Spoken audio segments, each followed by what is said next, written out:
मनापासून धन्यवाद. ताई, कुणालाही किती विरोधात बोलू दे, तू काळजी करू नकोस. राज्यातलं महायुती सरकार तुझ्या पाठीशी भक्कमपणे उभा आहे.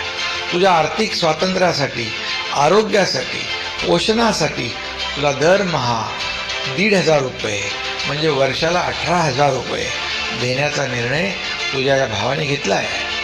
योजनेला मिळणारा प्रतिसाद पाहून आणि नाव नोंदणीसाठी झालेली गर्दी पाहून आम्ही अर्ज भरण्याची मुदत वाढवून 31 ऑगस्ट केली आहे. म्हणजे ज्या भगिनी 31 ऑगस्टला देखील नोंदणी करतील त्यांना देखील जुलै महिन्यापासून लाभ देण्यात येणार आहे.